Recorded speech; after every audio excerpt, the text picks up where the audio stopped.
Sports Lounge. Come on down tonight. Come on. Come on down to Jimmy Sports Lounge. Everything gonna be alright. Come on down to Jimmy Sports Lounge. Come on down today. Come on down to Jimmy Sports Lounge. It's a great place to stay.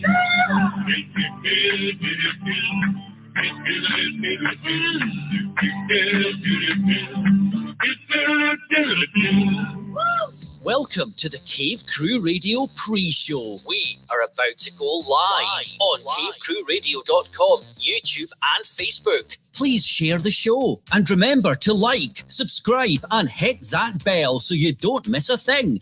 And please leave us your comments too. Get ready. It's going to be another big show with all the latest hot topics, pop culture and weird news. Ladies and gentlemen, and I use that term loosely, here are your hosts, DK and the Big B.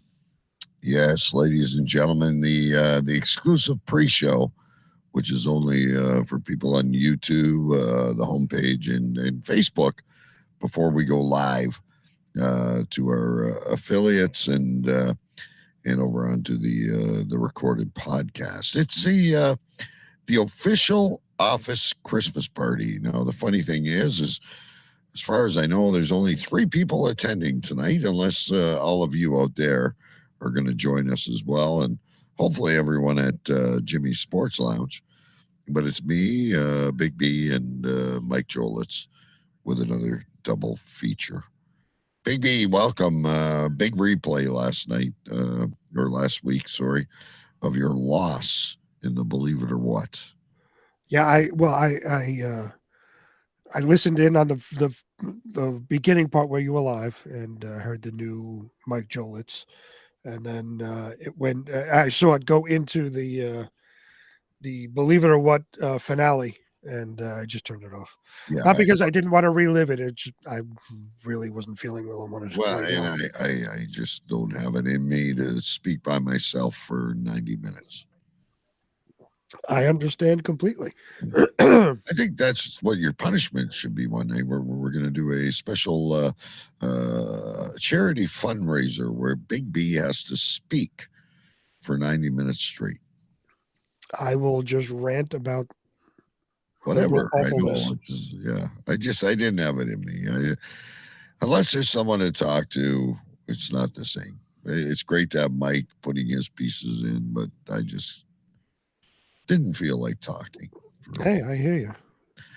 It's an exhausting time of the year, and speaking of exhausting time of the year, you're going to want to tune into DK's big tip of the week, also tonight. I can't wait. All kinds of good stuff going on.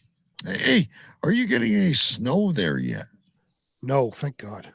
I was watching the what would it be, the ABC national news before we came on air, and the Detroit News prefaced it, and they were saying, oh yeah, we might get a little bit of snow that will stick to the lawns, but nothing on the roads, because we're still projecting up in the 40s into the end of next week. White Christmas is up in the air. I'm not sure where it was. I'm sure it's somewhere on the West Coast. Had 8 feet. What is with this in Buffalo and on the West Coast? And these are absurd amounts of snow. Well, Buffalo always gets huge amounts of snow, what they call the lake effect snow over by the Great Lakes. And, they get hit with huge amounts of snow coming off the lake. And, on the West Coast, the upper altitude regions will obviously get a lot of snow. Yeah, as well. Even up around like Sarnia, London, which is not too far from here, which I think is why a lot of people are buying houses down here in Windsor. We're on Lake Erie and Lake St. Clair. I'm going to predict we get 2 snowstorms, if that's what you want to call them, with maybe a foot. Maybe. Now, on the ocean, you get a lot of crazy weather. Well, we'll get like in the winters, we'll get nor'easters which are, huge, massive storms. They're not quite hurricanes, but they're, just as big. And when if we get a nor'easter with snow, forget we get, like 2 feet of snow. And then the further up the coast it goes, like Boston will get, they could get, 36 to 48 inches of snow. Yeah, it snows a lot there in New England. Now, are you going to refine the torch so it may work this year? I may try. I don't know. I haven't thought about it. The I'm trying not torch. to think about snow. Like you said, in Detroit, we're in the same boat. We're in the 40s, so it's, if we were to get snow, nothing would accumulate. And I'm trying not to think of accumulating snow. So I haven't You know even what thought about the disturbs me torch. though, and like when you're out in the car and stuff like that, though, one of the worst things about the 40 to 30 range is that damn freezing rain, and I hate that shit worse than snow. That's well, and that's extremely dangerous because you can't see it once it hits the ground. You can't see it if it's freezing over what they call black ice.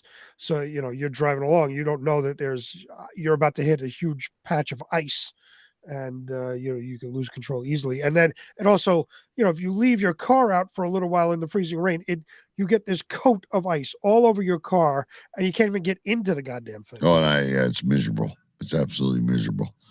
Now, are you speaking of that? While we're on the pre-show, so would you like a white Christmas or a white New Year's or no? I will always say the only time I ever want to see snow is Christmas Eve into Christmas Day. After that, I want it to be 80 degrees and melt. That's the only time I ever want snow. Those 2 days, and not even full days. Christmas Eve evening into Christmas morning, and then it should stop. Yeah, that's it. I agree. Like, if I'm safe in my house, the fire's lit, I'm not going anywhere. You can snow, but once I got to venture out, I don't like. The only thing I like about snow, I'll give you this: when it snows, like a good snow, it doesn't feel as cold as like a -20 dry day. That is 100% true. Like I'll go out to shovel and be like, it feels warm. Yeah. It's snowing like shit, but it feels warm. So yeah, I agree 100% with that. But I don't even count that as a good thing because that means there's snow on the ground and I got to go fucking shovel. Yeah, and you gotta drive through it, and your shoes get wet. And Oh, it's awful. yeah, like I don't know about you, but the one thing especially with this new Jeep I got with the heated seats and all that, you gotta bundle the fuck up because it's freezing, and then you get inside and you're sweating. Oh, it's great though. I have heated seats in my car too.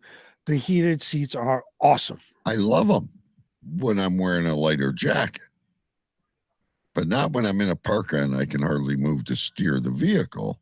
Well, I could turn the temperature up and down on my seats. Well, you can, but I mean, my feet are always cold. That's my problem. So speaking of warm, and I know we're running out of time, I have a question for you. So you posted a picture the other day in the private group chat of your office. Yeah. And over on the left side of the picture, it looks like you have an insert fireplace. I do. I have a propane fireplace. Yes. Very fitting. Yeah. I've never seen an office, unless it's a 1980s movie, with a fireplace in it. It's a very old building, right? And my office is probably the nicest place in the entire building. And yes, I have a redwood, like a cherry redwood desk, and a fireplace with a mantle. You really are living the 80s typical corporate movie scene. I am. Greed is good. There you go. Greed is good, as Gordon Gekko would say. Anyway, it's time to get things going, and I can't wait because I can't wait to get to the epicenter, and I can't wait to hear Mike Jolitz. And we got some great news stories for you, ladies and gentlemen. The Cave Crew Radio office party, an annual thing, I'd say, for at least 3-4 years. We do it every time around this time of year. Sometimes we have guests, but now nobody wants to hang out with us anymore.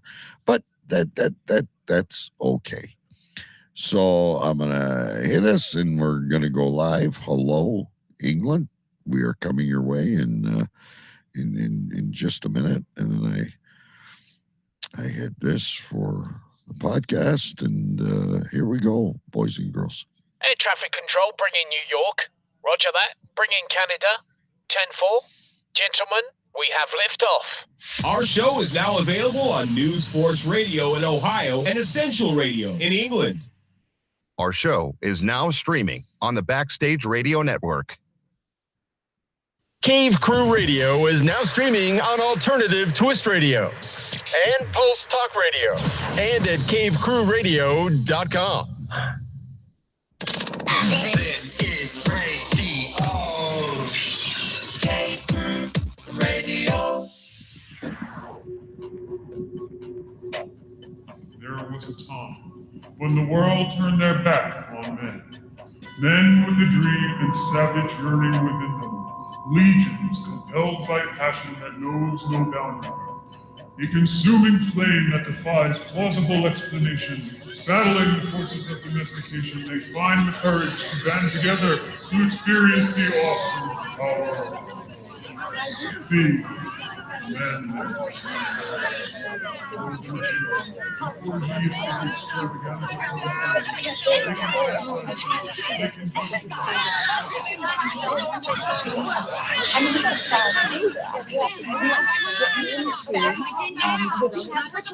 say this with all due respect.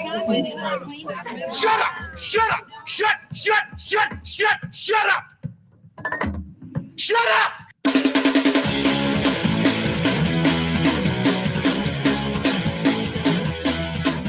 Tonight's broadcast of the Masculine Feminist has been commandeered by the secret society No Ma'am. Gotta go to a place like a shot and a beer, steak, man. Saying we can stop, get pancakes, and then we'll get laid, all right? Why do you drink ice cold beer on a hot day? Mr. Clavin, what else are you going to do with it? To alcohol, the cause of and solution to all of life's problems. The Yankees are champions of baseball! It's a power play goal!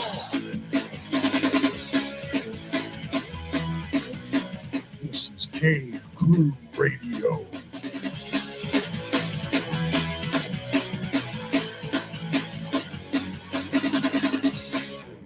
Yes, good evening, ladies and gentlemen. My name is DK. I am live from my cave in Windsor, Ontario, Canada. Back here with a brand new, totally live show. We streamed a best of last week. So for all of you that are streaming on the aforementioned networks, too many for me to remember. That's why we recorded it. And on cavecrewradio.com, and on Facebook at Cave Crew Radio, and of course, over on YouTube on Cave Crew Radio. It's just great to be with everyone.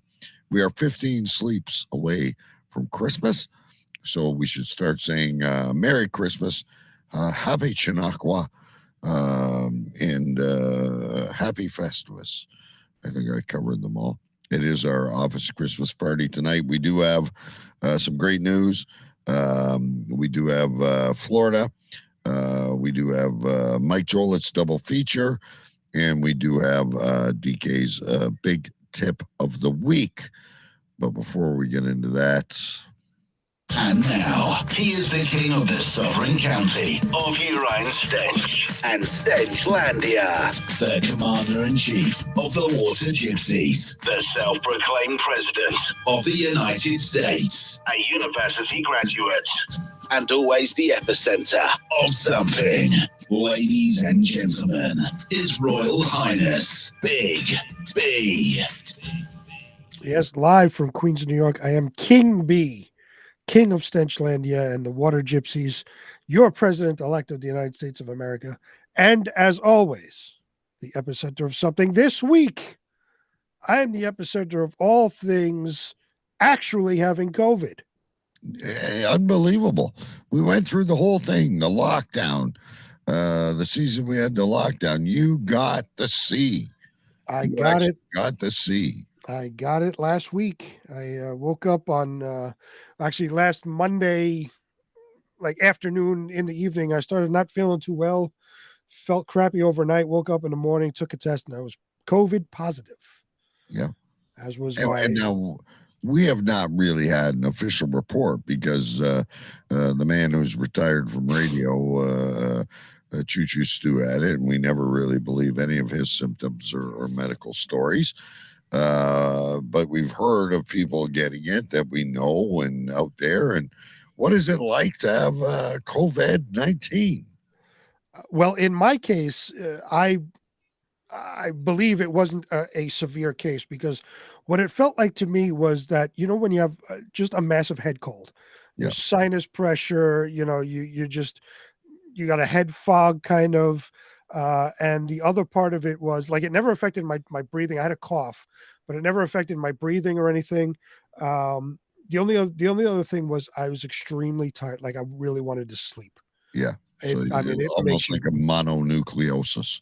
Yeah, kind of, yeah, something like that where, you just wanna sleep, but it was weird because, like, I could work too because once I started especially when I started taking the medication, like, I called my doctor that day, and over the phone, he didn't want me to come in. Over the phone, he listened to my symptoms and, sent a prescription over to my pharmacy, so I picked it up that day, started taking medication, and, you kind of feel okay. It's weird because you kind of feel like crap, but you kind of feel okay. You're always in that middle stage. Right. Um, I wasn't all the way in bed. Like when I had the flu a couple of weeks ago, remember I was out for, Yeah. You had yellow phlegm. Yeah. yeah, I felt so much worse then than I did now with COVID. Um, and taking the meds after a couple of days, I was positive on Tuesday. By Friday, I was feeling a lot better. I was still Now, tired two and had the questions. feeling. Two questions arise from this. A, what were the meds? And B, were you supposed to pick up the prescription while you were carrying the COVID? I had 4 prescriptions, azithromycin or what's called a Z-Pak, um, prednisone, something that began with a B for cough, and ibuprofen 600 for the body aches and things like that. So I'd take all of that twice a day Wow. for 5 days, which I That did. could get you tired. Well, yeah, one of them. I think the one that benzonatate or whatever it's called for coughing caused drowsiness as well. So, like, I'm tired with the COVID, and on top of that, I'm taking a medication that causes drowsiness. So I was very out of it, and I did not go get my prescriptions. Somebody else picked them up for me. Oh, okay. I thought you referred to that you went to the pharmacy with the COVID-19. No, I did not. I stayed home. I didn't go anywhere. My little one, my youngest one, who you've seen on the show running around in his underwear several times, he tested positive on the same day. He only had a cough, a loose cough, and was fine. He was playing and running around. Obviously, he had to stay home for 5 days, from school, which he loved. And he was playing. Never once did he show any symptoms or any signs of being actually sick, aside from having a cough. Here in Canada now, like if you are symptom free, Yeah. I think it's I'm not sure if it's 24 hours or 48, you can return to work. Mm-hmm. You're supposed to wear a mask for 10 days following, but it's none of that quarantine stuff that we had before. Like when my kid got it, I remember calling my boss and going, "Hey, my kid's positive. Both my wife and I are negative. I feel fine. I want to go to work." No, rule is 3 days, test again, or 5 days, whatever. And I'm like, for fuck's sakes, I can't work from home. I don't have it set up like you do. And anyway, yeah, those days are gone here. I mean, well, you cross the border. I told you I've been on a plane without a mask. Mm-hmm. I was recently over to Detroit to watch a hockey game. I've been in numerous crowds, and I'm fine. Yeah, and the school, it's not an official rule like statewide, but the school has, if you test positive, you stay home for 5 days. and you count the positive day as day 0. So you got to count 5 days out of it. So it's like six days actually. And then after that, you can go back to school as long as you're symptom free, but you have to wear a mask for 5 days. Yeah. And just overcautious, I guess. But yeah, and then with my older son, it's not even he has to if he's in contact with somebody with COVID like me or obviously my younger son, he doesn't even have to stay home as long as he's testing negative. He can go to school. Yeah, and So that's the way it should be. I mean, this paranoia. It seems so long ago now, but I mean, all the jokes and the fun we made of it. And we had T-shirts made, but I mean, we were living in an absolute paranoia for 2 years. Oh yeah, it was crazy, and now as I said in the pre-show, it's become just like the flu or the cold. It's COVID season. People get it. Everybody's going to get it eventually, just like everybody gets the flu eventually. Yeah. And that's where we're at this moment.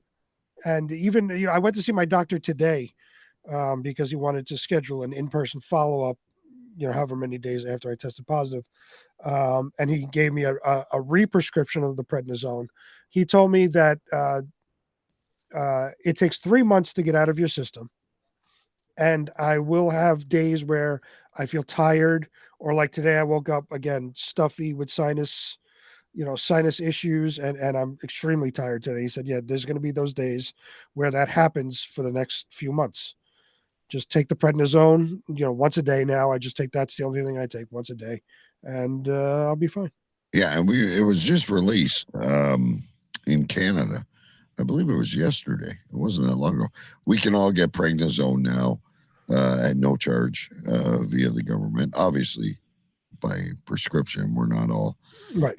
We're not all going to take it just for like vitamin A or C. Right. But it's a steroid. You have to. It's apparently a good, stops you from getting it severely.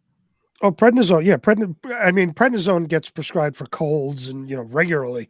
My doctor prescribes it, for various flus or things like that, and it's a steroid, and it reduces inflammation and all that, so it just opens up everything, your chest, your sinuses, everything like that, and it kills whatever it has to. What's not good for the body. Now, see, what happened here was really weird, and I we'll move on to things in a couple of minutes here, folks. But it wasn't funny, but it was in a way, because my wife about 3 weeks ago now, she was on steroids and antibiotics and all this stuff for bronchitis. I think we forget all these other things still exist. Again, 2 years ago, everything was COVID. Yep. There was no flu. There was no bronchitis. Anyway, yeah, she had a bad bout of bronchitis, but tested, went to the clinic. They tested no COVID at all, but she had bronchitis, which again is another uncomfortable. Oh, for sure. I've had bronchitis many, many times. And I was talking I had to go to the pharmacy to pick up my new prescription, and talking to the lady behind the counter. She's like, it's crazy now. All of a sudden, people are getting the flu and COVID and all that. I said, well, when you're locked down for, over a year, and you're forced to wear these stupid fucking masks, you lose your immune system. Right. Your immune system gets weakened. We're all locked down, and then all of a sudden we were let loose like cattle on a ranch. Right. That's why I kind of feel good. I've been across the border a few times. I've been up to Toronto. I've been exposed to a lot of people, which I really don't like, which you'll see in my tip of the week. But, I'm being exposed to people again, and that's probably good. It's building my immune system up. Absolutely. It's good for the immune system. It's natural immunity. As my doctor said today, he's, now that you got it, your antibodies are sky high. And that's better than any vaccine or anything like that, because it's natural immunity. Right. Your body builds it. We're not putting poison in there. All right, ladies and gentlemen, we're going to kick things off. And again, welcome to the office party. Make sure to, if you haven't already, please join the Facebook group. if you're on one of these affiliates. We can't see or hear you at all. Unless you interact with us, we don't know that you exist. So it's simply, just go on Google and type Cave Crew Radio, YouTube, podcast, Facebook group, everything, Instagram, TikTok, where we're reliving TikToks of the past this week because I had no new TikToks to put up. Anyway, folks, we like to cover news that you don't hear anywhere else. And here we go. Now, it's time for the news with our senior correspondent, the Big B. The first story of the night comes from the Telegraph in the UK. Headline reads, Dog shoots owner dead. Dog shoots man. Dog shoots man. Yeah. The new father reportedly died at the scene after the canine stepped on the trigger of his loaded weapon. A man in Turkey has been reportedly shot and killed by his own dog on a hunting trip after the pet stepped on the trigger of his shotgun. Özgür Gritsev died in died in Turkey's Black Sea province of Samsun last weekend. Local police originally took, and this is key, ladies and gentlemen, local police originally took one of his hunting companions into custody. The dog is what you're saying. No, another person. Oh, so the human was suspected.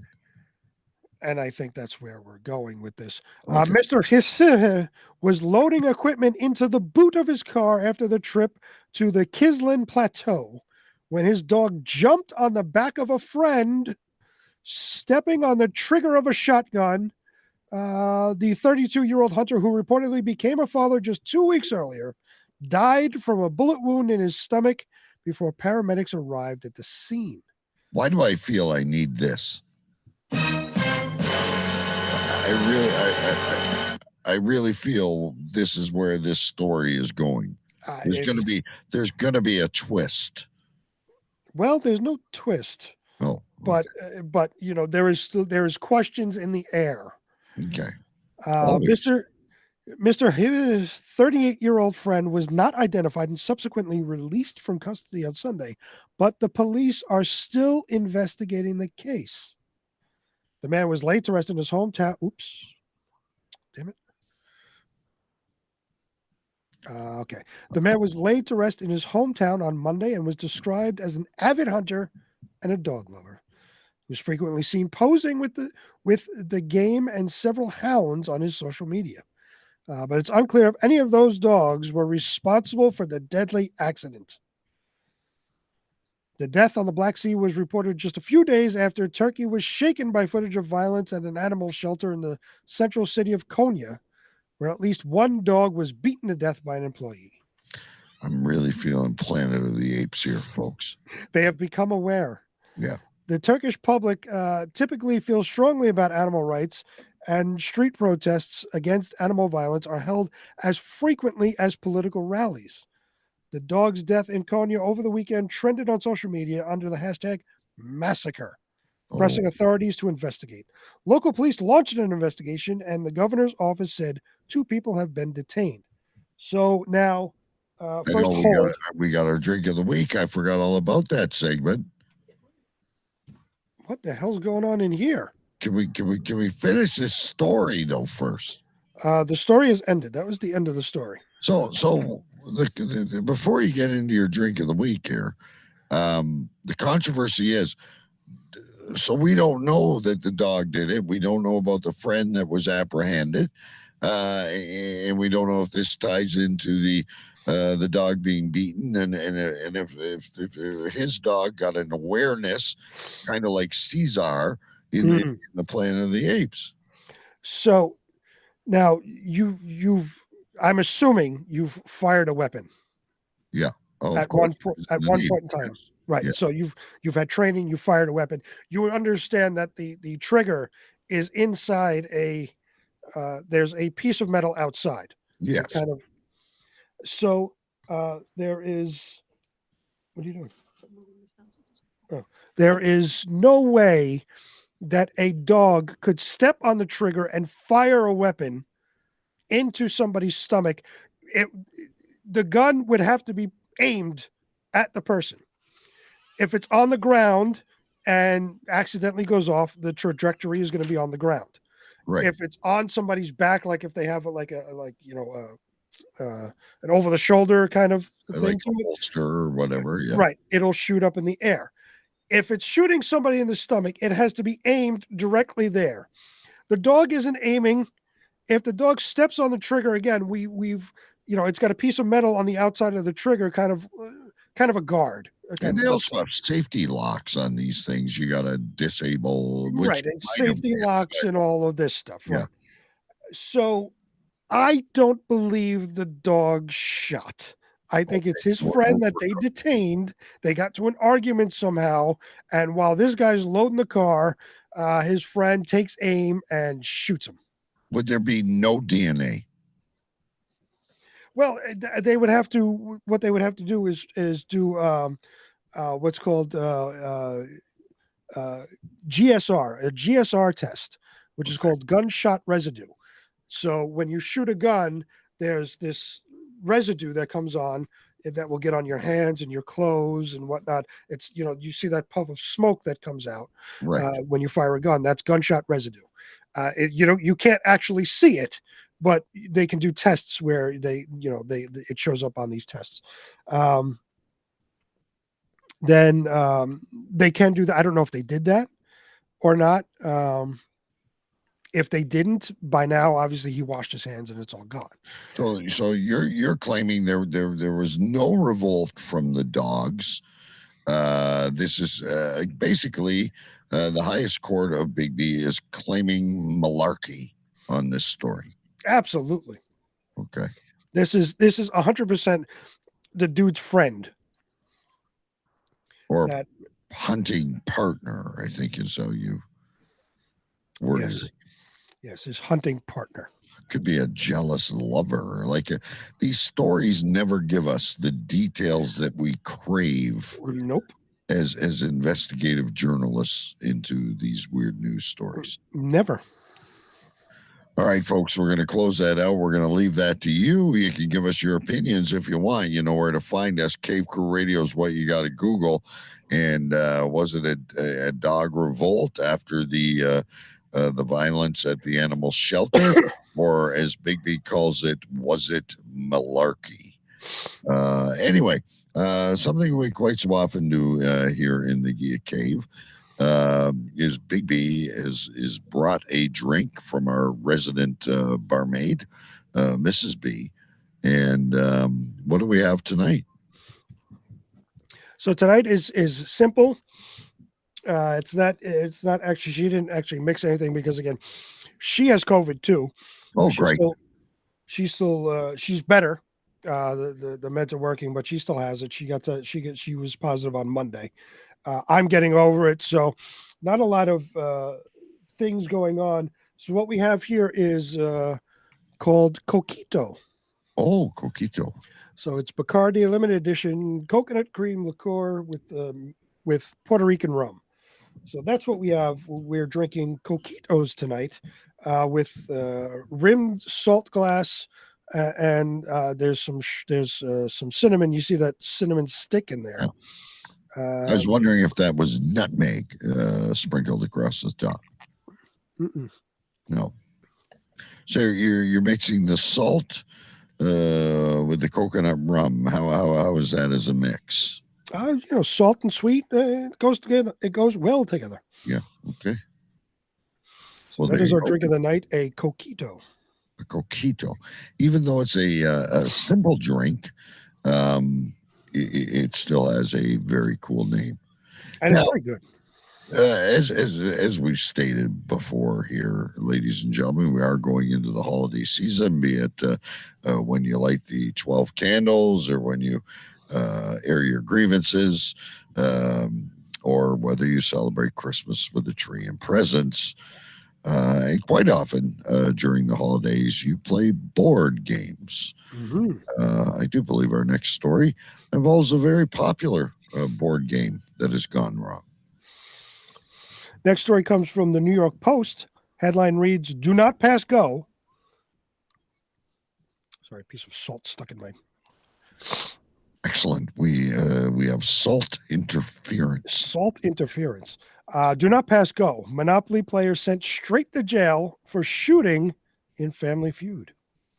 Yeah, can I just, before you go any further, noticing throughout the Florida, other news stories, I don't want anyone to get upset and feel unsafe in the world, because it seems like all these violent crimes are among family members. I don't know if you've noticed that. Being a true crime buff as I am, in most crimes, they are committed by somebody you know. Yes. It is very rare to be randomly, be a part of a random crime. A random target. So you're saying a random target. That's what makes serial killers so unique. Correct. Even though it's probably not really random, they're there for some reason stalking. Right. There's a reason they're choosing their person, but they don't know that person. Maybe the first victim of the serial killer they know, and that's their introduction. That's where they cross the line. But then it becomes an obsession, and they just pick random people. And again, just like our stories here, this is a family playing a board game gone wrong. All right, so they're again. I don't want to jump too far ahead, but they're probably someone has two yellows and someone's about to buy Menard Place, and things go aloo. You can't just trade the damn railroads and carry on with the game. Somebody was cheating the bank. Yeah, I'm gonna write. The game of Monopoly took an Oklahoma man straight to jail when a disputed turn led him to open fire while playing the classic with his family. John Armstrong was drinking with relatives in Tulsa Saturday when he started fighting with his stepdad over the game. The pair knocked over the board and overturned furniture, then took their brawl outside. After getting cut on the head, Armstrong pulled out a gun. Chasing his stepdad and stepsister down the street, Armstrong admitted firing once, saying he shot at the ground. He was arrested at the scene, but cops did not find the weapon, which they believe he hid in the house before surrendering. So wait a minute. Well, where exactly did they catch him? Because he obviously had this weapon on him, because he pulled it out and shot it. They're just, hey, I'm at a family game of Monopoly. I think I'm gonna pack tonight. I think I'm gonna stick my Dillinger in my jeans. You never know when somebody's trying to build hotels on Park Place. Shoot a motherfucker. Here. It was not immediately clear why they started brawling over the property gathering dice rolling board game, but it took Armstrong straight to the lockup without passing go, and court records show he's still being held on a $25,000 bond. He's scheduled to appear in court on Friday, and a charge of assault with a deadly weapon. It was not immediately clear if he had an attorney to represent him. No, so again, another story where we don't know why they started fighting. We don't know the circumstances. All we know is they overturned, like in a very dramatic Monopoly. I mean, Monopoly can get hot and heavy. It's like Risk. I mean, those are dangerous games to play. And Uno. Risk is a war game. I know, but Uno can even get crazy. You know, like if you reverse it to me and tell me to pick up 4, I'm going to think you're targeting me. Monopoly, you're trying to build that empire. Now, I'm wondering if the stepdad kept his cash in his hands as he was running down the streets. These are things that they don't tell us. Were any of the people playing that game the spindle? That was always my favorite. I always wanted the top hat. Yeah, the race car. The race car was cool. Yeah, I also like the spindle. Was always. I haven't played that game in years. But I mean, at my house, we haven't played these games in quite some time, but a friendly game of trouble or sorry, you can sometimes get, a little emotional, but no one's brought out so much as a butter knife in any of those games. But you bring up a good point. What goes on in that family where this guy's getting ready to head over to Uncle Roy's house, and he's like, all right, I'm dressed nice, I'm gonna bring some beers, I got some snacks and my Glock. My Glock. Why do you have to pack? It's another world. I don't think we'll ever understand the world they live in. I've got my comb, I've got deodorant in case I get sweaty, I've got my toque. Wait a minute, I'm missing something. No, not a housewarming gift like a bottle of wine or a candle. I've got my Glock. You never know when you got to bust the cap while playing Monopoly. Like it's not something. I always make sure I got my wallet. I always make sure I got my keys. Obviously, I have the bad habit of smoking. I make sure I have my cigarettes. I never worry about leaving the Glock. Well, I guess things are bad in the hood, in the Monopoly hood. Jeez. In Oklahoma, of all places, we wouldn't expect that. Now, ladies and gentlemen, our last regular news story, I guess you would call it, of the night, takes us across the globe, and a really unexpected weird thing, because just like you wouldn't take your Glock to a friendly game of Monopoly, I don't think you'd expect monks to be involved in this. The final regular weird news story of the night comes from CBS News.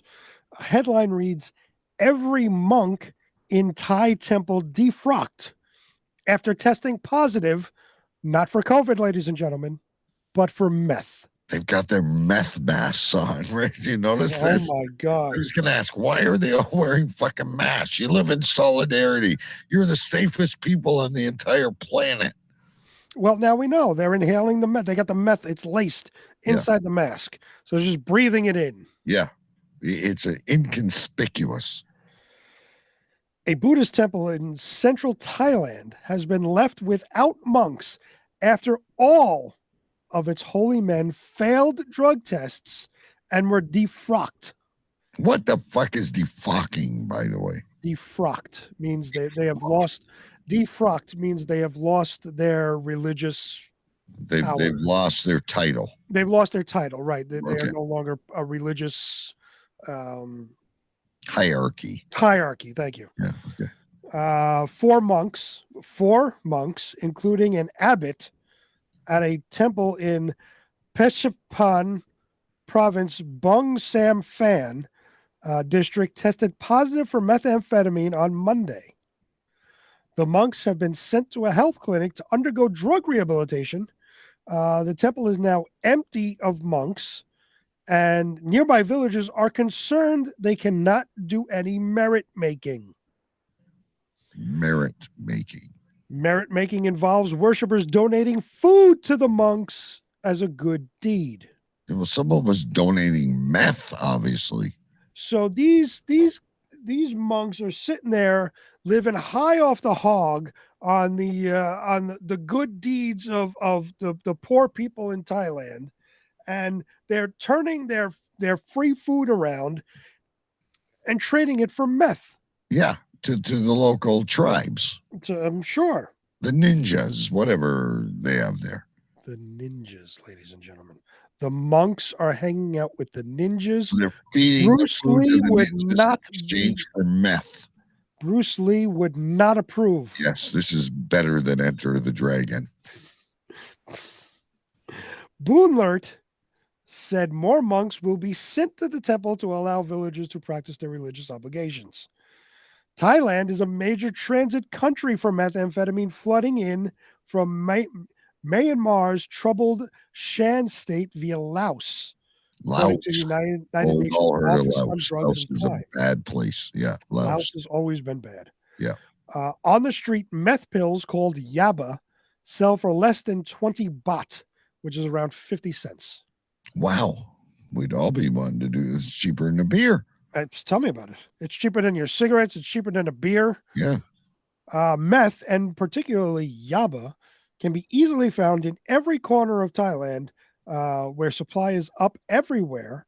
And at this point, a tablet is cheaper than a beer. Aha, you said it. See, I'm ahead of my time. I'm the Nostradamus of talk radio.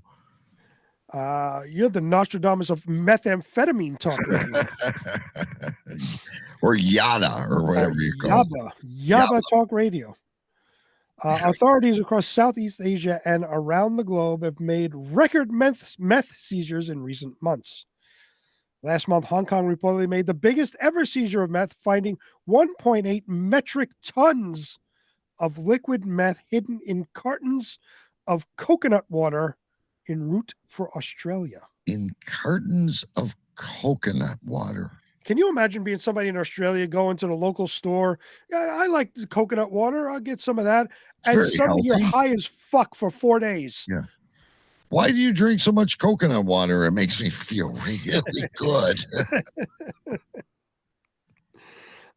In August, authorities it's actually a little bit addicting if you want to know the truth. Yeah, try some. You won't want to put it down. In August, authorities found 2 tons of meth hidden in marble tiles shipped from the Middle East to Sydney in what police describe as the largest ever seizure of the illicit drug in Australia. Also in August, Mexican soldiers seized almost 1.5 tons of meth and 328 pounds of apparent powdered fentanyl at a checkpoint in the northern state of Sonora. In July, more than 5,000 pounds of meth was found in a record-breaking seizure in Southern California. See, now here's kind of an offbeat question on this, but we always wonder who are the people that do these studies? Who are the guys that go, what can we put meth in now? Or cocaine or marijuana. Let's put it in bananas. Let's put it in baby diapers. Let's put it in coconut water. Like they have to hold a very high place in the drug cartel. The guy, it's almost like the IT department of the drug cartel. Well, I want to know if they're doing this, like when they're doing this, do they hold meth hiding focus groups? Yeah, let's brainstorm. Right. And in business, you're going to brainstorm about new ideas to get past the recession or whatever it is. They're brainstorming. How can we get this meth into California? I've got it inside of a Polly Pocket. I just some of this. I even hear it at the Canadian border here. Like we were at the Ambassador Bridge of a very busy American-Canadian crossing, and we don't hear a lot about meth. Fentanyl is becoming a concern, I guess, but like marijuana and cocaine, hidden in My Pillows or something, crossing the border. Like they really spend a lot of time on how they're going to move this stuff. They're excellent at logistics. I got to give them credit. I want to see them reintroduce the Cabbage Patch doll and stuff it with meth. Yes, and sell it at your local toy store. Yes. And there was a robbery at Toys R Us. We can't figure out why 14,000 Cabbage Patch dolls were stolen. The tills were filled with Christmas cash, and they only took the Cabbage Patch dolls. It's like a fucking stolen car ring.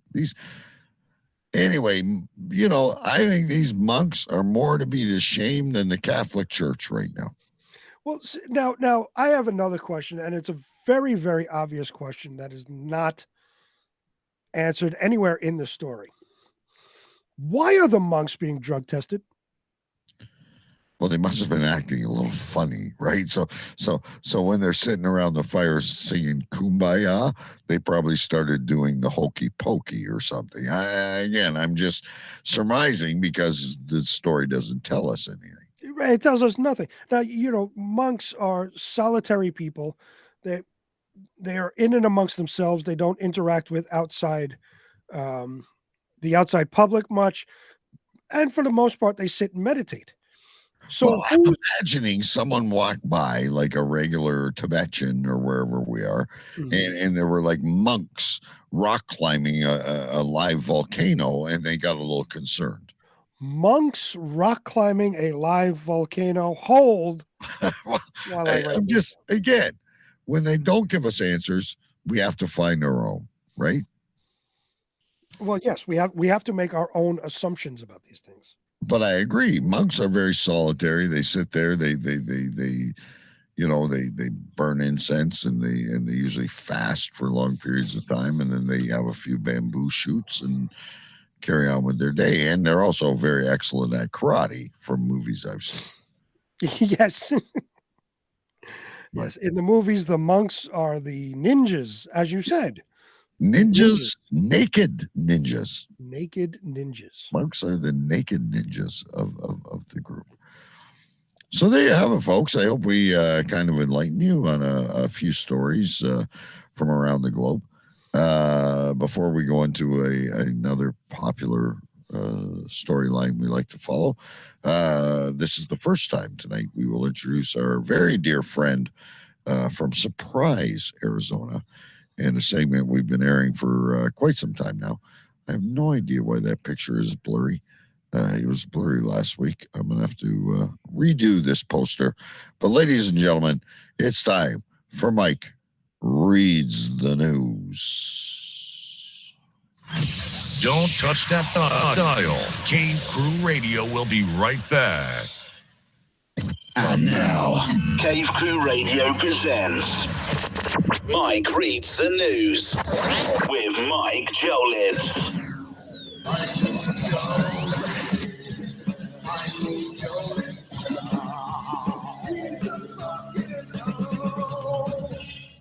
Hello, Cave Crew Radio. How are you doing, DK? And hello, Sir Big B. I'm doing pretty good out here. It's Friday, feeling better, got more energy. So, yeah, still a little bit of the cold, as you can hear, but doing much better. Thank you for asking. You didn't. Alrighty, guys, it is now time for Mike Reads the News. At the top of the news, 15 years ago, Sir Charles Barkley was arrested in Scottsdale after running a red light. Yeah, it came up on the news just yesterday. He was on his way to get a Hummer. And instead of a happy ending, he got a DUI. I've been bombarding the fat-ass Rob Reiner on Twitter as often as I see his Biden-loving shit posted on there. Yeah, it's the Archie Bunker gif where he says, "You're a meathead." Haven't been blocked yet. The U.S. men's soccer team is out of the World Cup. They lost to the Netherlands. That's what happens when you only squeak in one win. Gots to play better. The Packers now hold the record for most wins in the NFL. They beat the Bears. Not sure it's really that big of a deal, but Aerosmith had to cancel their summer UK and European tour. Steven Tyler needs more rest. Bob McGrath of Sesame Street fame died earlier this week. He was on the show for 45 years. Even I watched him on that TV show. The Carolina Panthers released former first-round pick Baker Mayfield. Poor guy. Just can't catch a break. He did get claimed by the Rams. I don't know if that's a punishment or not. Nick Cannon was hospitalized with pneumonia after a Madison Square Garden show. Better get back out there, Nick. You got lots of child support checks to write. Ate Papa John's pizza last Saturday night. Surprisingly, did not get violently ill or have explosive diarrhea like usual. That was different. And finally, in the news, Aaron Judge of the Yankees was named Time Magazine's Athlete of the Year after he topped Roger Maris for the American League single-season home run record. That's cool. Alrighty, guys. That does it for the news. It is now time for a smattering of tidbits. They're not headlines. They're just little tiny pieces of shit. Yeah. People's Choice Awards were on TV on Tuesday. I missed it. No, I didn't. Oh, yeah. Alex Jones filed for bankruptcy. He can't pay the billions in lawsuits he's lost. Duh. Oh, yeah. Kirstie Alley died of cancer on Monday. Yeah, sad. Oh, no. Deion Sanders is the new coach of Colorado Buffaloes. His son will be the quarterback. just wow. Oh, yeah. And finally, in the tidbits, an inmate in Arkansas escaped again last week for the third time. That's kind of impressive. I don't know. Okay, gotta give credit. Yeah. Alrighty, guys, that does it for the news. That does it for the tidbits. Now back to the Cave Crew office party. I got all the hoes over here. Mm-hmm.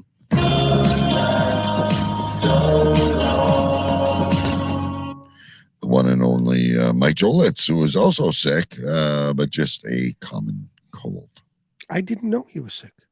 Yeah. Otherwise, I would say, how are you feeling? Because he asked me how I was feeling when I was at COVID. Well, I don't think you were involved in the conversation because you were out for the last Cave Crew Radio and the last Pucks and Pints. Mm-hmm. So him and I were conversing a little bit, and I asked him about the double feature, and he says, I still don't really have my voice. So yeah, if you go back, he wasn't his old self during the past couple episodes, but it sounds like he's back.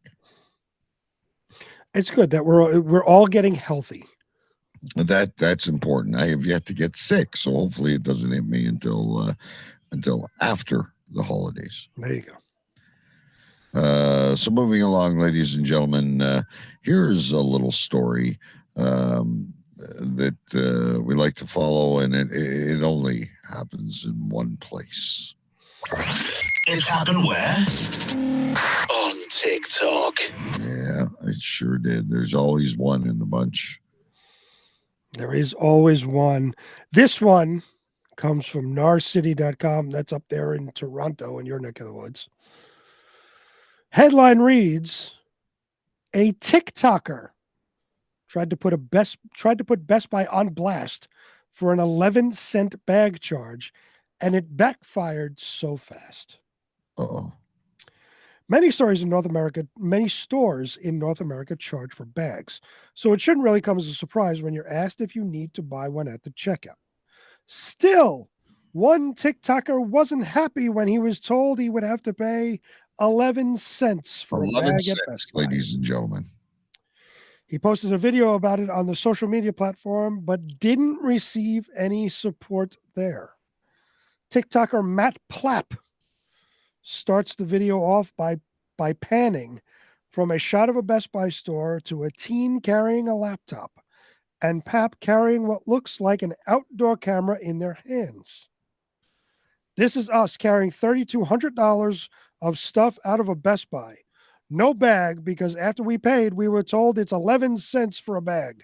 Okay, thanks, Best Buy. $3,200 bill. $3,200, and he wouldn't pay 11 cents for it. He wouldn't pay 11 cents, exactly. The TikToker also called out the company with his caption. It reads, "What are you doing to give your customers a less than a stellar experience? Thank you at Best Buy." He also threw in a bad customer service hashtag. While Platt may have been expecting, I wonder if he gave them a 1-star review. Probably 0. Oh, okay. While Platt may have been expecting some support on the matter from people who watched his video, he didn't end up getting it. With over 415,000 views, majority of the people called out Platt rather than the electronics retailer.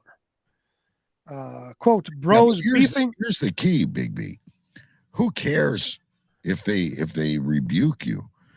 415,000 views this stupid moron got. Right. And if you look at that picture of him, he does look like a stupid moron. Where in the barometer of things do you become a social influencer? Is it 200,000? Is it 500,000? Is it 1 million?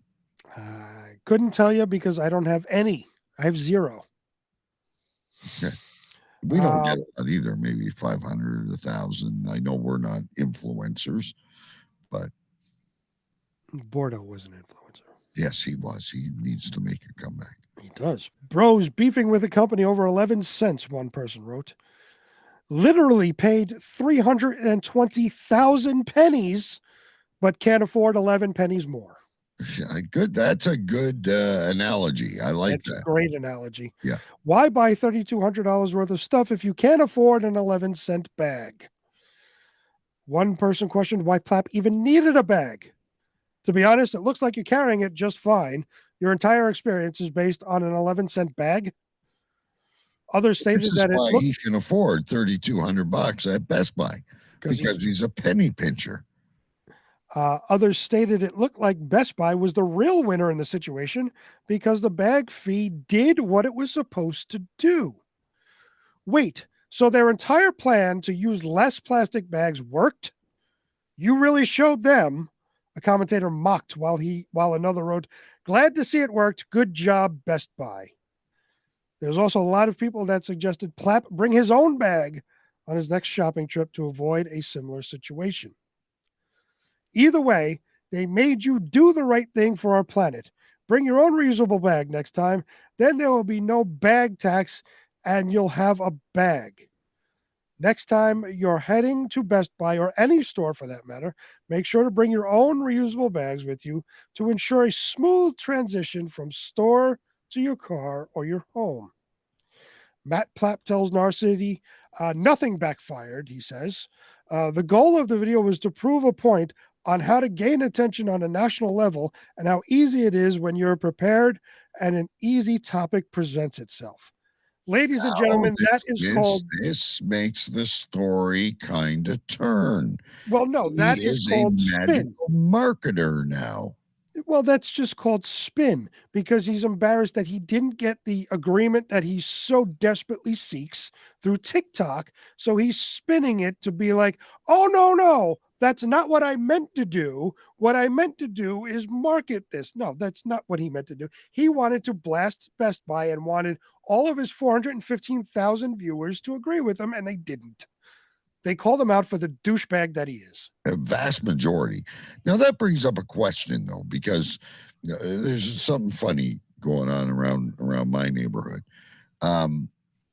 We are literally banning single-use plastic bags or whatever they want to call them. So I now, my wife has had them for quite some time, but I now have these cloth bags that I have to keep in the Jeep for when I go shopping. Yep.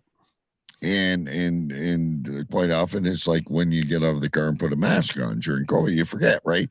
Like, because I'm so used to, do you want paper or plastic or whatever? Would you like bags with that? And quite often over the past couple of years, they would charge you 5 cents per bag or something. And you tell the person at the guy, yeah, I need 5 bags, whatever. I'm not as critical over the bag charge as this guy is, but literally now, we are having to bring our own bags, or you're walking out with, your apples, oranges, steaks, and cheese in your arms. Right, and so it used to be, like you said, paper or plastic.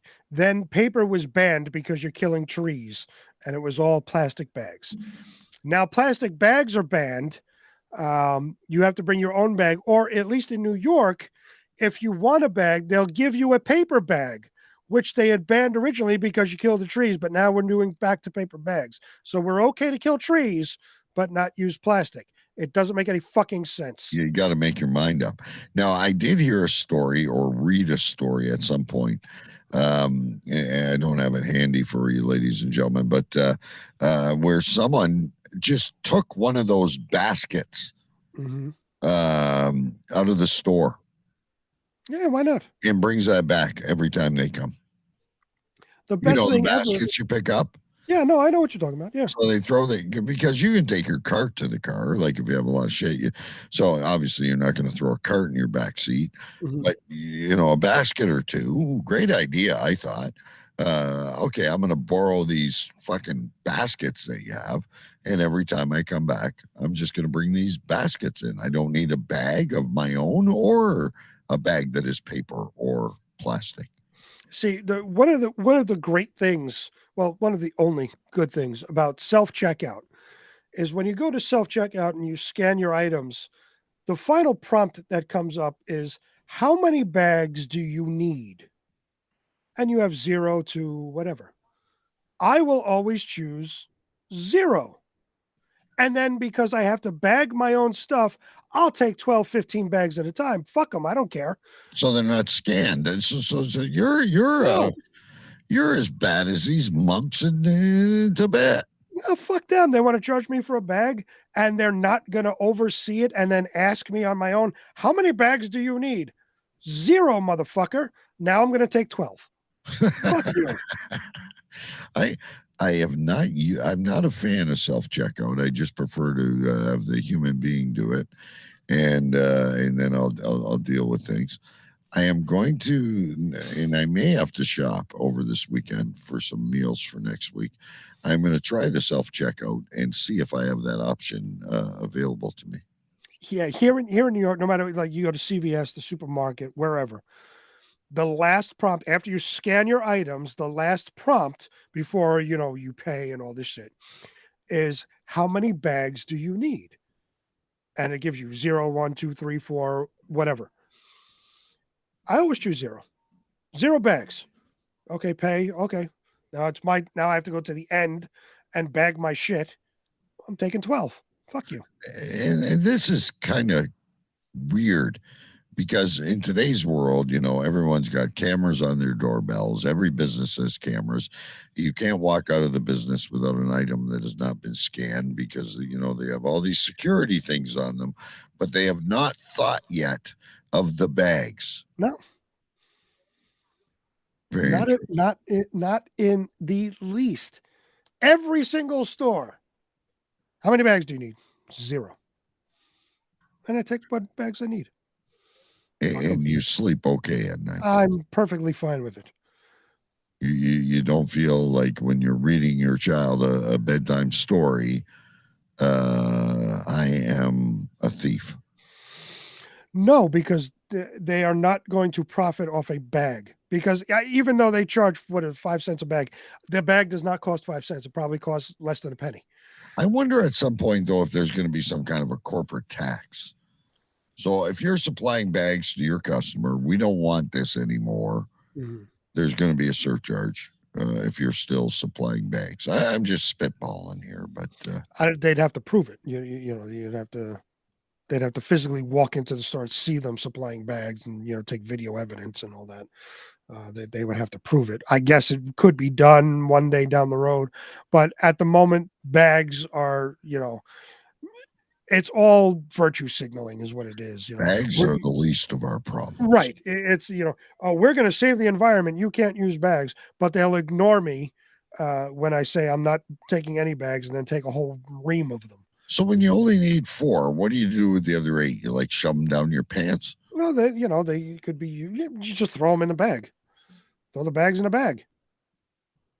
And now double bag, triple bag.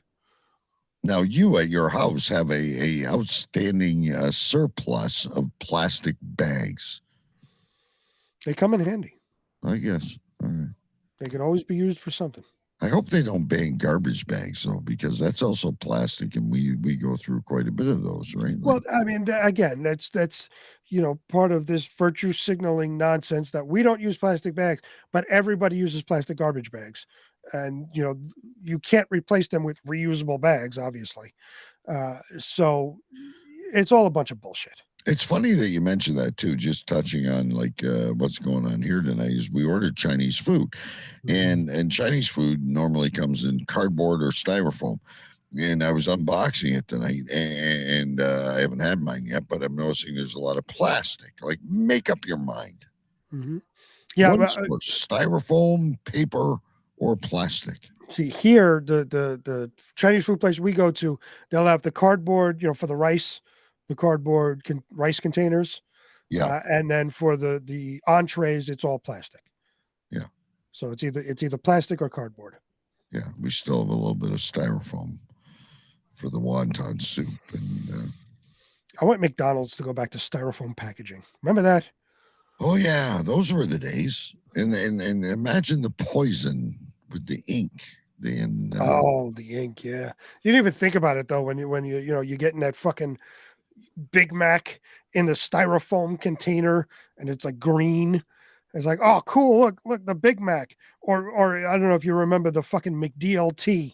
where it was separate. It was separate, yes, and they that had was this a beautiful gigantic thing. fucking styrofoam container for it. Now, you before we move on, the McDLT was so ahead of its time with all these healthy eaters. Mm-hmm. And all the, like, it was so awesome because the burger was hot on the one side and the lettuce, like, and that's how it should be, because so often you order from a restaurant or a fast food place and they just pile all the shit on and everything's soggy by the time you go to eat it. The McDLT was ahead of its time. Never mind all this bullshit about the McRib, which is not even a real rib. No, it's not. The McDLT was ahead of its time. Absolutely. The McDLT was an innovation that was not respected. And it must have been too much work, too much cost, something, because it went by the wayside. It wasn't appreciated. It was so a lot of times when things are ahead of their time, they're not understood by the general public and go by the wayside, unfortunately. But you mentioned that I long for it now, because it was like, you don't always like just go to your seat. You might be taking it home, and you got to do a few other things before you sit down and eat, and you want to eat it as warm and fresh as possible. But that's the best way. Now, maybe the bun was getting soggy from the liquid in the vegetables on that side, but that's the best way to keep the tomato, the lettuce, the onion crispy. Mm-hmm. Absolutely. Yes, I forgot about the McDLT. And I'm going to start a petition. I think it should be brought back. Hashtag bring back McDLT. Yeah. Get it trending, ladies and gentlemen, over at Cave Crew Radio on Facebook. Now, I don't feel so bad about my next segment. Something that was just created out of the blue a few weeks ago. I thought maybe I was being nasty for the time of year it is, but the way Big B treats plastic bags, plastic bag abuse, I don't feel so bad. So now, ladies and gentlemen. Now, it's time for DK's Big Tip of the Week.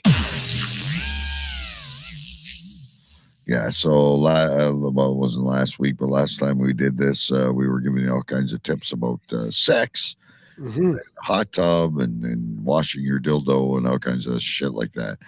This is probably more practical to this time of year, and I have no article. I was originally, I started to research this, Big B, and then I thought to myself, DK, you don't have to research this. You live this. Oh, okay. And it's part of your value system. So I'm thinking, like, this time of year, there's a lot of office Christmas parties, and there's a lot of spending time with family that you might not want to be with. It's that time of year where, it's not like, hey, Uncle Joe, you want to come over and play some poker on Saturday night. Normally around the holidays, you're gathering with everyone. You're feeling obligated about it, right? Yep. So, when it comes to the work party, I missed mine this year. Obviously, there haven't been some for, during COVID or whatever. I simply said, I've got plans. Which I actually did, because that was around going to the hockey game. My wife had somewhere to be on the Sunday with one of her girlfriends, and the late notice severely bothers me. That's a story for another day, when people don't give proper notice to do things. So the office work party, you give them your time, if you enjoy that sort of thing, if you think you're climbing the corporate ladder, yeah, go right ahead and do it. Me personally, you're paying me to do a job. I think I do a good job. I'm there doing it, and I'm making lots of money, and I'm not going to feel obligated to go to a work party. Mm-hmm.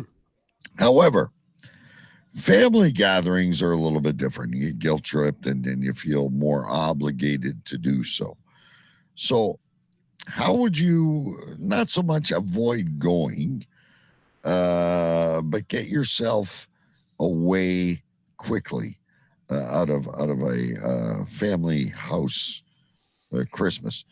Now, number one tip, because I know you do this a lot, and this would probably help you, Big B, is don't be the host.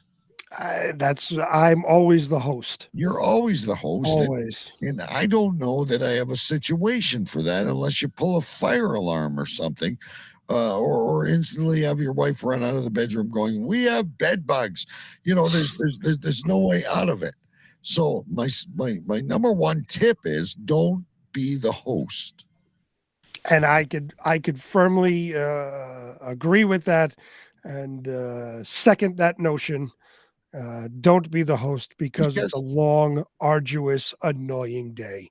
Right. And you can get rid of maybe 90% of the guests, but there's always the one that lingers. Like, do you want me to get you a pillow and a sleeping bag like it's fucking late?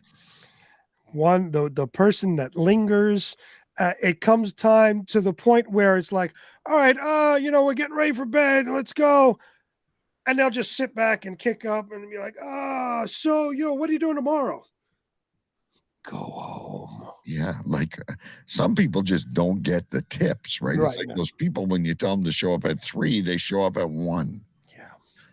But what I always do, and because my wife, she's a lingerer, like, so she's like that one that'll just kind of stay and offer to clean up the kitchen. And I'm the exact opposite. I want to get in and I want to get out of Dodge as quickly 100%. as possible. There's been numerous times that I've sat in the car and just fucking waited. The best way to do it, ladies and gentlemen, is just leave. Don't even announce it. Oh, the Irish goodbye. The Irish goodbye. I got to write that down. There you go. But that's the best way to do it. The more, okay, I got to go. Oh, don't go. Or, hey, just one more thing. Or you didn't say goodbye to cousin Frankie. Or you've been through a big weddings, Christmas, doesn't matter what it is. The best way to do it is just get out of Dodge. The Irish goodbye. I love it. I'm writing it down. That's it. Just get out. And it's funny because when we're getting together with our friends on, like, just not even an event, like getting together with your friends for a barbecue in the summer, let's say. Even then, when you're all in agreement that it's time to leave, it takes a half hour to leave because you're like, oh yeah, I'll see you. I'll see you next whatever. Because we all got families now, so we're not hanging out every day. I'll see you, whatever. Oh yeah, remember that time we said that, and then that becomes another story, and this and that, and you try to make your way through and weave your way through, and everybody's doing it. Even when you're in agreement with your friends, it takes a half hour. When you're not in agreement and want to get the fuck out of there, don't announce it because it'll take much, much longer. Just go. And there's been more times, Big B, I've been waiting in the car and where the fuck did you go? You ghosted me or whatever. Oh God, we got a sorry folks. I don't know if you hear that, but we have an Amber Alert. Oh, is that what that is? Yeah, it's probably let's see here. And I don't like to make fun of these things, but you don't have to give me an Amber Alert when it's in British Columbia. Okay, that's 3 time zones away. If I see them in Windsor, I will certainly turn them in. Ladies and gentlemen, for the first time ever on Cave Crew Radio, you have witnessed a Amber Alert. A Canadian Amber Alert. Canadian Amber Alert. Now, where is British Columbia? That's like I could get to your place and back 3 times. Wait, is it East Coast, West Coast? Where? Coast. It's way out. Seattle. Let's think. Seattle. Got it. Okay. Yeah. Got it. Okay. And you're just for everybody's reference.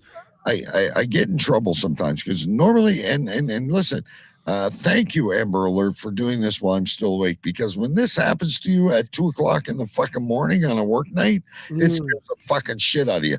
You're gonna have a fucking 911, not an Amber Alert, because I'm going to the hospital with a heart attack. I can imagine. Now, so everybody out there in the U.S. understands.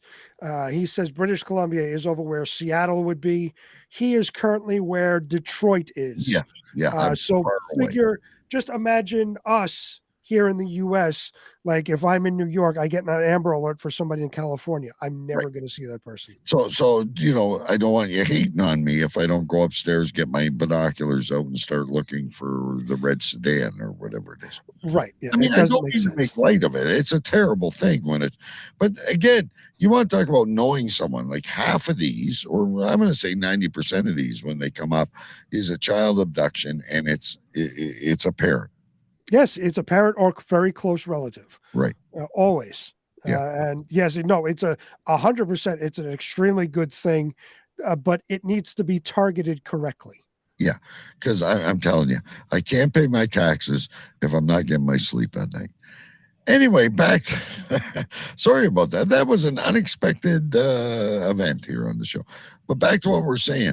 Like, yeah, so I don't know how your wife, okay, when I say go, it's go. Because she'll be like, we're going to go to so-and-so's house. And I'm like, I'm all good with that. We'll play a couple hands of cards. We'll have some pizza. We'll have a couple of drinks.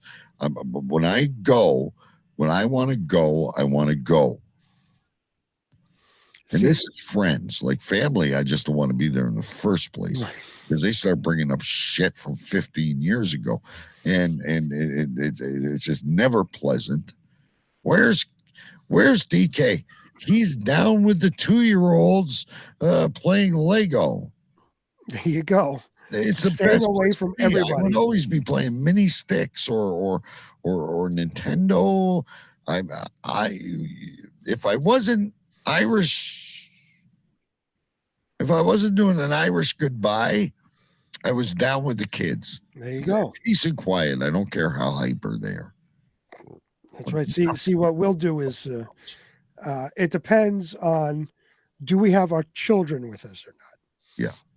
If we don't have the kids, it's easy because you go and we'll discuss. All right, what time you want to leave? Okay, we're going to say we're at 6:45. We're leaving, whatever time.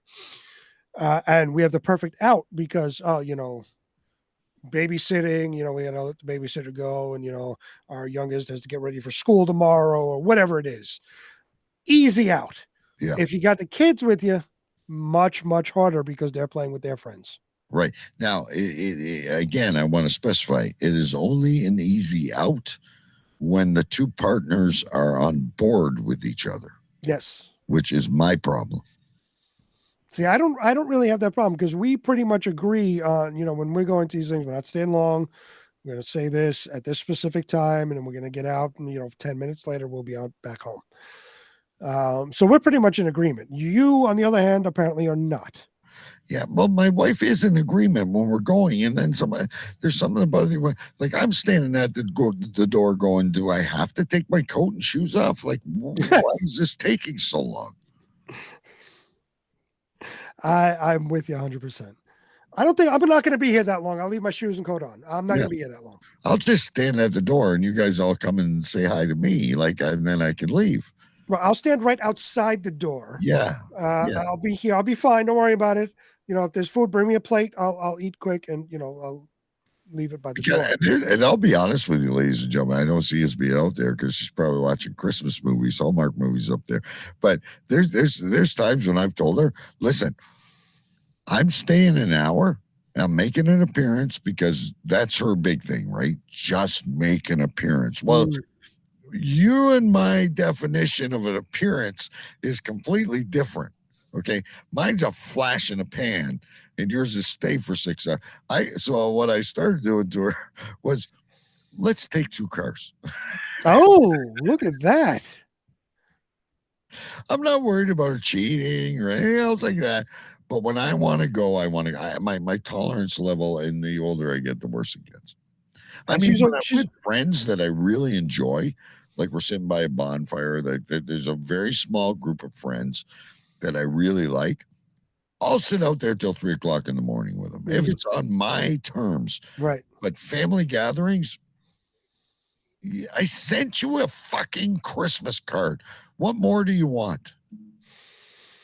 And when you propose this 2 cars, she's okay with it. She understands that you will Sometimes, leave. because we've been together so long now, is that I know her ploy. She knows my ploy. My ploy is get in, get out. Mhm. Now, if I'm having a good time and we're playing some poker and there's some money on the line and I'm with some buddies I really like, there's places that I go, I will stay longer because I enjoy the company. I'm more stating family things, Mhm. weddings, family holidays, things you're obliged to do are usually the ones I don't want to go in the first place. I'm being badgered into it by her Mhm. because I got no problem saying I'm not going to go. So I'm like, all right, keep you happy. I'm going, but I'm out of there in like an hour or two. Right. I So at agree this with you. point, I will literally say to her, Big B, we're going to take 2 cars because I'm not playing this game. If you're not going to leave with me, either that or I'll fucking call an Uber and you can drive home. Like, I don't want to be here. Love you. See you when you get home. Take you out for a romantic dinner the next day. We'll hang out with some good friends the next day. I don't want to be here. And Now, I'm being honest with you. Now let me ask you a question because this has happened to me. You go in to whatever gathering it is with the mindset that you are going to be there for a very short period of time and you're going to leave. You may even in your mind set the amount of time that you're going to be there, an hour, half hour, whatever it is. But suddenly you run into somebody that you really can tolerate and you wind up having this conversation that suddenly you lose time and it's 2 hours into the time you've been there and you're just enjoying this conversation that's happening. Now you've sucked back a couple of beers maybe and now you've instead of being in and out, you're in for the long haul. Has that ever happened to you? Yes, because you're with people you enjoy. But no, this is going into an event like a family gathering or whatever it is, where you don't want to be. You're with someone you enjoy at that point. Right. So you're away from the poison you've initially avoided. Got it. Okay. You find, yeah, and I've been there, and I still usually want to leave at some point, but like I've stayed longer because Uncle Charles is in from Virginia or something, and he's my favorite uncle, and I'm going to hang out, and if no one else is bothering me, and I'm sitting there with Charlie by the fire or whatever, having a couple beers, and we're shooting the shit, I'm having a good time. I'm content. Got it. As long as the rest of the poison is nowhere near me. Yeah. No, I've been there. Same thing. It's happened to me, and suddenly, you're in 2 hours in, and you're having a good time, and then eventually, at some point, as you put it, the poison makes its way over. Yeah, and that's why, like, when we host, and I mean, we've done it. We've had New Year's parties, we have Christmases, and you know, I mean, basically, you're covering I'm fucked, right? Like, I'm at the mercy of the last guest that walks off my property, unless you really insult them and have them crying out the door or something. I don't do it. I'm very rarely the host of a large family gathering. Friends over, come on, watch the hockey game. There's many times me and a buddy will watch a hockey game. The girls will be out in the gazebo by the fire. Everyone's happy. Everyone's having a good time. That's different, right? You're enjoying yourself. Right. But yeah, you host just about everything. And I'm like, holy fuck, man, poor you. Yeah, I get stuck hosting every event, every family gathering, and I have to be in it for the long haul, which is why I'm happy that I have this area here. Yeah, you can always come watch down and hide. So that's your escape from the family gathering. Yeah, I'll eventually just make my way down here and throw on the TV. I got a couch behind me, plop down on the couch and just watch some TV, and I can still hear everything that's going on upstairs as far as people walking and whatnot. You hear the footsteps and all that. Yeah. So I can tell like if they're leaving and there's a lot of walking back and forth. But you don't have to say goodbye to them. I try not to. Okay. I think, and the same thing with you. You and your wife have been together forever. Me and my wife have been together forever. She understands that I'm coming down here to escape, and that she'll let me know when people leave. Yeah, and then everything's fine. Yes, I'll get a text. They've gone. Okay, good. I can go back upstairs now. Yeah, I see. So you're in the same world. So in a way, that is your tip of the week, is it? And I mean, it's the same thing. I suppose if she said, we're doing Christmas this year, I just go to bed. if I was just tired of everyone. I could see that, just. And again, it would be the what do you call it there? The Irish goodbye. Mm-hmm. I would pretend I'm, cleaning the dishes or something. I would sneak around and then But and I think it's the same way as my wife kind of respects it. But I like. There's people I like. I like people. Don't like you get me wrong, but I just these formal things and being nice to some people I really don't want to be nice to or even speak to. Just drives me crazy. I hear you. I completely understand. No, I may have gone over the Florida time again. I'm getting. Right. We could save Florida for next week. That's fine. Yeah, we'll save it. Let's just continue. So now, what about New Year's? Oh, well, we don't do anything for New Year's. Huh? Would the same thing pertain for New Year? See, I seem to be more receptive to go or host for New Year's. Maybe it's because there's more beverages flowing. It's more finger food than a formal dinner. You're playing some games or there's some sports on. Or we don't do anything for New Year's. I know you said watch Twilight Zone. Has it always been that way? No, I mean when we were younger, obviously before we had kids, we would go out either to the bar that we knew everybody in, or to somebody would host a party, something like that. We would never host anything when we were younger before kids. We would always go out somewhere and, be out till 4:00 in the morning, whatever, come home and, sleep all day for New Year's Day. Once we had kids, that immediately changed to where it was like, we have a kid, we can't go out, you can't bring a kid with us and stay out till midnight and, all of this and the commotion that's going on at midnight. So that's when it started. We were just going to stay home, and then we'd stay up. We'd make a thing of it and stay up and make food and have drinks and watch the ball drop and then go to bed. And then as the years go on, it was like, 9:00, my wife's going to bed. I'm watching Twilight Zone. I could care less about the ball drop. Kids are asleep or depending on their age, they're playing video games, whatever. We do nothing on New Year's. Absolutely nothing. So here's now obviously the last few years, everyone's stayed at home and not done it, but we quite frequently will either do nothing and we'll try to make a little bit of it. We'll order some food. But like you said, it's a real stretch. Sometimes to watch the ball drop, the entertainment is quite often shit. Right.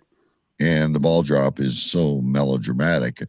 Or we'll go to friends and we'll push it till midnight and, play some cards and again, eat food and have a couple drinks. So I saw this thing this year and the wife laughed at me, but I thought it was a great idea. So there is this one place, it's a little pub by here, pub restaurant, where they are offering like a pretty good spread. There's going to be some entertainment and there's going to be the ball drop.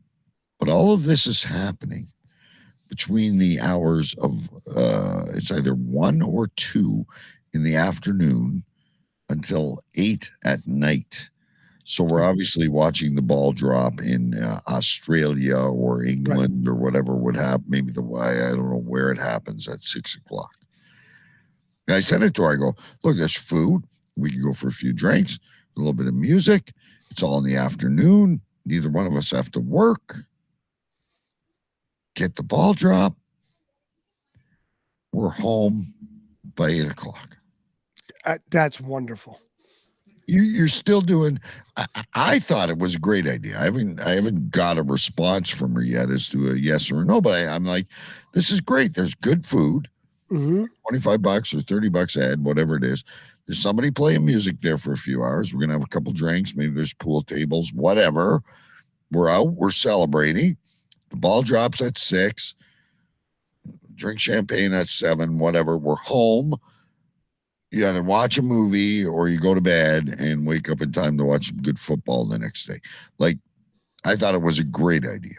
I agree 100%. That is one of the best ideas I've heard for New Year's in a long, long time. Yeah. Again, I don't have the small child, so I can leave. Jake's okay. He may have plans of his own anyway. So this is something we can do. But it's a real stretch at midnight. And you know what? I actually enjoy getting up early on New Year's Day and watching some of the shit that's on. Right. Instead of sleeping all day with an ice pack on my head. Right. You got the marathons on, you got various things, football, especially the college football bowl games are on New Year's Day and all that. Yeah, so there's always something going on, right? Right. It's, and you got to look at it, at least for me, I'm in bed by 10 o'clock at night at the latest. Yeah. So suddenly I'm going to stay up till midnight on one specific day. No, I'm going to be in bed by 10 o'clock, or I'm just going to veg out on the couch, have the Twilight Zone on. I fall asleep. Yeah. Instead of kissing a bunch of people that are probably giving you STDs, and damn well next year's not going to be better than this year. Right. Fucking go to bed and deal with it in the morning. Right. Yeah. And to not wake up hungover is wonderful. Yeah. Now, the thing that's amazing, ladies and gentlemen, we're closing in on the end here, but there has been times when, again, I don't do a lot. Big B doesn't do a lot. He won't do a New Year's Eve show at 8 o'clock Eastern because the plan is Twilight Zone. That's right. He Irish goodbyes me. That we will. The plan on New Year's is Twilight Zone. Kick back and relax and just enjoy. Yeah. Nobody's around. We have problem is I've wanted to try that, but whatever station you are getting Twilight Zone on, I don't get. It's the Sci-Fi Network. But your Sci-Fi Network plays different things. We have, I don't get the because I love Twilight Zone. I used to watch that when I was a kid. Like, when all the regular TV programs were on, I'd rather watch Rod Sterling and I remember all the Twilight Zones. They were the best. I have it as part of my Plex Media Library, the entire series. Oh, so you do it on your own? Well, no, I watch on Sci-Fi because it's there, but I can watch on my own whenever I want. Yeah, they're great. They're black and white, but they're phenomenal. Back when you had to actually get a little bit creative and not rely on the CGI or whatever. Right. Yes. And they did a great job. Yeah. Are we heading to anyway, folks, that's gonna do it for this week. A little bit of tips for you if you're feeling blue because you'd rather just stay home in your pajamas and do whatever. You can do that. There's ways to do it. You can just, number one, say, I can't make it this year. I got a flu. The kids are sick. The pet's sick. Whatever it is. Can't get a babysitter. You can do that. But if you're there, the Irish goodbye. Now, I don't know if you wrote down a lot of stuff. I didn't see your rating. I wrote down a couple of things. We're not doing. We don't have time for Twitter shits. Oh my God, we're gonna go overtime because I would never forget Twitter shits. Thank you for reminding me, ladies and gentlemen. One last segment before we name the show. I was so involved with how to avoid family that I was actually taking my own advice and taking notes through the entire thing. I've got about 8 pages written down for when my wife suggests things.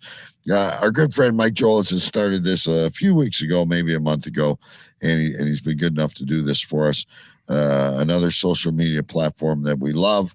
It's called Twitter Shits. Here's Mike Jolitz. Now, it's time for another edition of Twitter Shits with Mike Jolitz. Mike Jolitz Twitter shit. You write the tweets and he reads it. Mike Jolitz Twitter shit. You write the tweets and he reads it. Mike Jolitz Twitter shit. You write the tweets and he reads the fucking shit. All right. All right.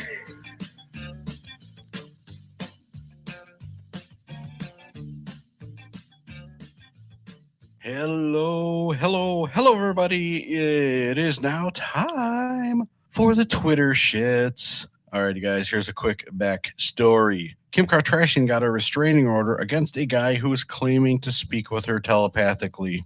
Okay, all right. So here are the tweets, guys. Heidi Kenosha said, so he's having a one-sided telepathic conversation. Curtis Fulgham tweeted out, he wants to ask her about her car's extended warranty.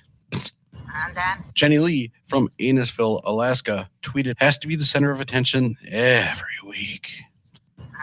Jeff King tweeted out, keeping telepathically up with the Kardashians is not allowed. Cody Billy tweeted, what range must he be at to communicate telepathically? Tom Rick Myers tweeted, is his name Kanye? Maria I'm a Girl tweeted, it's her own conscience. At King of the Hill tweeted, I do that all the time because I think she might be interested. Mike the Fuqua tweeted, can't be scarier than ye. Corporal Caballero tweeted out, obviously fake news. If you're going to try to communicate with Kim telepathically, you just get a busy signal. Yes. And finally, in the Twitter shits, Eric, that must be a one-sided convo. There's nothing on her end to communicate with. No and then. Alrighty, guys, well, that's it for this Twitter shit. Hope you guys have a great show. And yeah, I'll be back next week with another one. All right, later, guys. Bye-bye. Mike Jolitz Twitter shit. You write the tweets and he reads it. Mike Jolitz Twitter shit. You write the tweets and he reads it. Mike Jolitz Twitter shit. You write the tweets and he reads the fucking shit. All right. All right. I've actually, through Mike, I think I've met the guy that does these things, and I got to get him to write some songs for us. I love the Twitter shit song. My humblest apologies to Mike Jolitz. I got so involved with how I'm going to avoid family over the holidays that I forgot about someone I actually really care about in Mike Jolitz and the Twitter shits, ladies and gentlemen, because I'm the one that always keeps bugging them. Are we getting a double feature this week? There you go. So, again, my apologies. I just got a little involved in something I'm very passionate about in my tip of the week. All right, here's what I got. I really don't have a lot, but I do have merit-making monks. I also wrote down someone's cheating the bank. Mm-hmm. I also like from Mike Jolitz. I didn't even know, and I still don't know until I Google it, if this is real. Anisville, Alaska. I chuckled at that as well. Yeah, I'm gonna have to do a quick little check on Google if that's an actual place. Because if it is, it's going to be on my bucket list. Of course, I had the Irish Goodbye. There you go. Very fond of that. But my favorite is very simple and very to the point, and it's just Yabba Talk Radio. Yabba. I was thinking about that one too, writing that down at the time. Yabba Talk Radio. So what do you got? You said you had a few, so that's probably 4. I have 3. Okay. That's very small for you. Very small, yeah. You got to get back in the groove. Taking it easy. I'm easing my way back in. Yeah. First one would be a show note, not a show name. Monks rock climbing a live volcano. Hang on, it's going to take a second. Rock climbing. A live volcano. Live volcano. Okay. Next. Next one up, I have plastic bag abuse. Yeah, you know, it's quite a common. And finally, the one I have that I am introducing for my entry for show name, Monks Are Naked Ninjas. That's good.